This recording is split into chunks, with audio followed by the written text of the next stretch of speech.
नमस्ते बच्चों, परिवेश अध्ययन कक्षा में आप लोगों का स्वागत है। आज हम पढ़ेंगे पाठ 9 मानचित्र हमारे साथी। मानचित्र हम पिछली कक्षाओं में भी पढ़ चुके हैं, 5वीं में भी पढ़े हैं, 4थी में भी पढ़े हैं।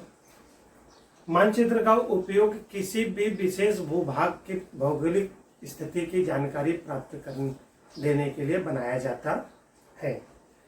पूर्व में मानचित्र का उपयोग युद्ध के उद्देश्य से बनाया जाता था कि जिस क्षेत्र में युद्ध होना है उस क्षेत्र की भौगोलिक परिस्थितियां क्या है इसकी जानकारी प्राप्त करने के लिए मानचित्र बनाया जाता था।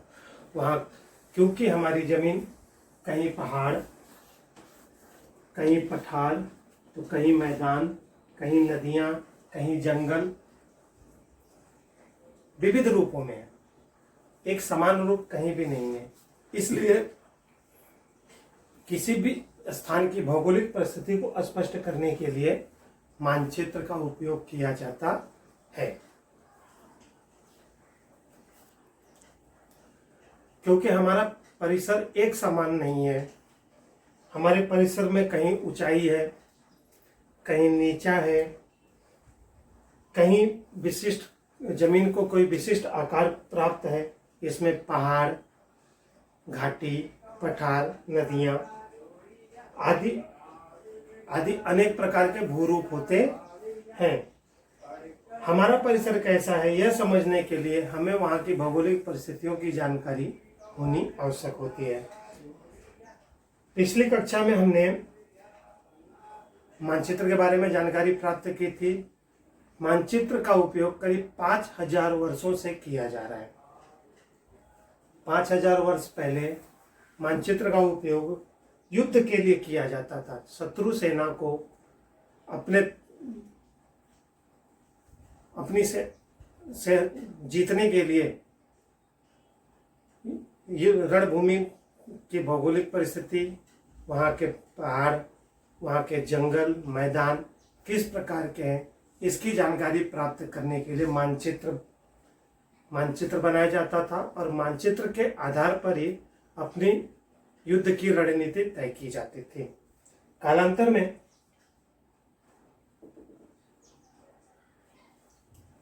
इस पद्धति का उपयोग भौगोलिक और अपने देश की सीमाओं की जानकारी के लिए किया जाने लगा। मानचित्र बनाने के कई तरीके हैं।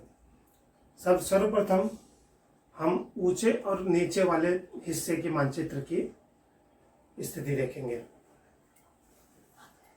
जैसे मानचित्र की 3 पद्धतियां हैं। एक समोच्च रेखा पद्धति,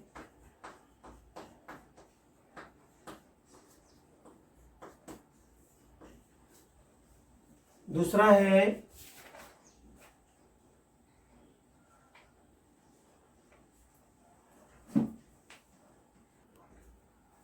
है रंग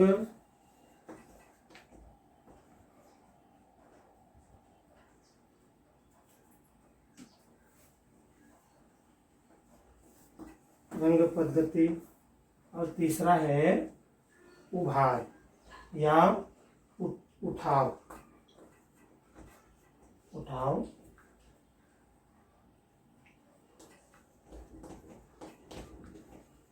दर्शक पद्धति। हम 3 प्रकार से मानचित्र बनाते या उसका पठन करते हैं। जैसे पहली है समोच्च रेखा पद्धति, दूसरा है रंग पद्धति, तीसरा है उठाव दर्शक पद्धति। समोच्च रेखा पद्धति में हम जमीन की ऊंचाई और नीचा वाला स्थान दिखाने के लिए विशिष्ट रेखाओं का प्रयोग करते हैं।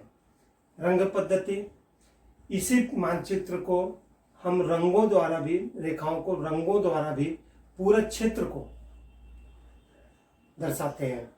और उठाव पद्धति, जिसे हम डिजिटल पद्धति भी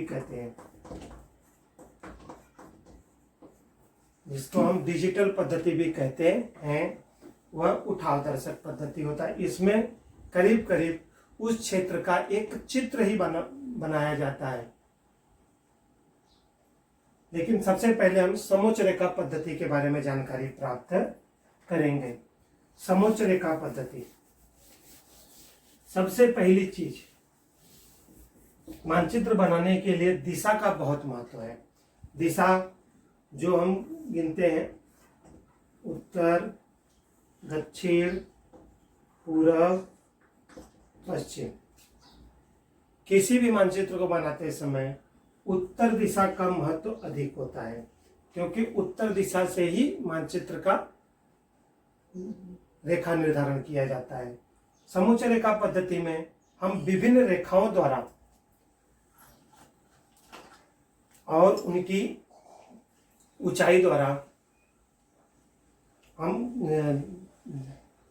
भौगोल ये जमीन की स्थिति को दर्शाते हैं। जैसे कि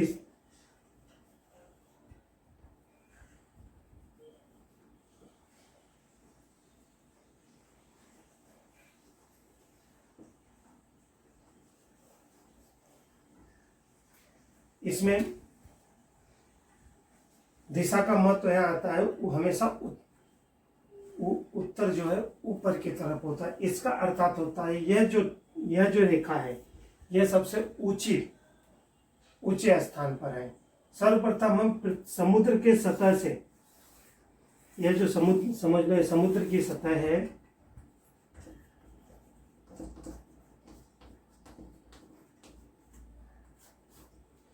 इस सभी स्थान की ऊंचाई की गणना करते हैं। यहां पर जैसे ये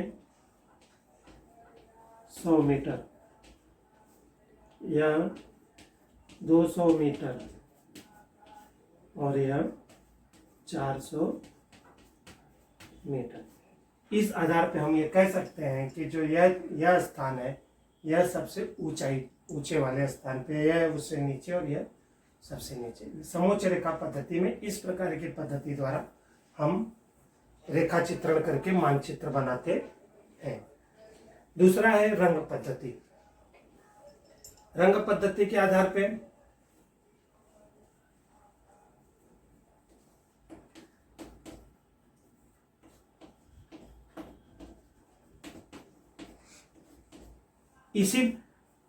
इसी मानचित्र को हम जो है रंगों द्वारा दर्शाते हैं। जैसे यह यहां से यहां तक का जो क्षेत्र है, यह 100 मीटर का है लाल रंग में। उसके बाद 100 से 200 मीटर का जो क्षेत्र है वह हम सफेद रंगों में हमने दिखा दिया।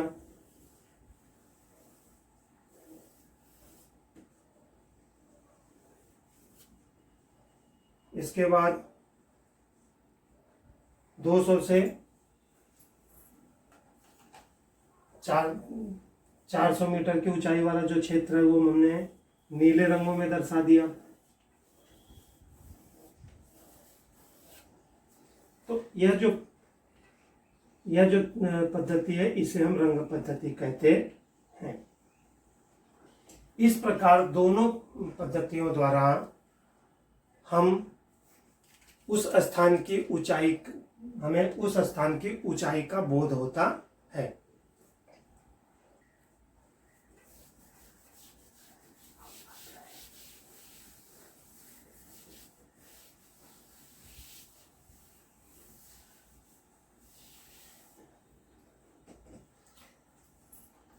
अगला है उठाव या उभार दर्शक पद्धति या डिजिटल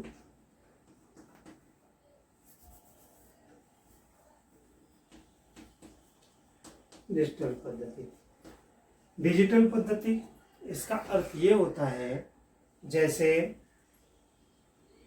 कि किसी भी स्थान का एक चित्र दिखा देना, वह होता है डिजिटल पद्धति। परंतु मानचित्र के लिए डिजिटल पद्धति द्वारा बनाए गए मानचित्र के लिए हमें सैटेलाइट यानी जो कृत्रिम उपग्रह अंतरिक्ष में छोड़े जाते हैं उनकी मदद लेनी पड़ती है। उसके द्वारा भेजे गए उस स्थान, विशेष स्थान के चित्र को ही हम डिजिटल मानचित्र कहते हैं। उस मानचित्र में हमें उस स्थान के प्रत्येक वस्तु, ऊंचा नीचा, नदी, नाले, पहाड़ की विस्तृत जानकारी प्राप्त होती है। इस प्रकार मानचित्र के बनाने के 3 तरीके। सबसे पहला समोच्च रेखा पद्धति, जिसमें हम सिर्फ रेखाओं का उपयोग करके मानचित्र बनाते हैं। दूसरा रंग पद्धति, या जिसमें हम रंगों का, रेखाओं के बाद रंगों का उपयोग करते हैं। तीसरा उभार पद्धति या डिजिटल पद्धति, जिसमें हम कृत्रिम उपग्रहों द्वारा भेजे गए चित्रों का उपयोग मानचित्र के रूप में करते हैं। इसके साथ ही इस पाठ में, इस कक्षा में बस इतना ही। आप लोग अपने मोबाइल पे, आपके पास लैपटॉप होगा, उसके ऊपर, उसमें जाकर किसी भी स्थान का डिजिटल मानचित्र ढूंढें तो आपको बड़े आसानी से देखने को मिल जाएगा। साथ ही इस पाठ का अच्छे से वाचन करें। इसके आगे हम अगली कक्षा में पूरा करेंगे। धन्यवाद।